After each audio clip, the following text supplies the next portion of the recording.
నిదురలో నీ కల చూసి తుళ్ళిపడిన ఎదకి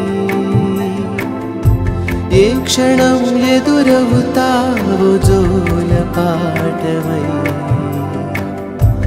ఆకలని అడగక ముందే నోటి ముద్ద నువ్వై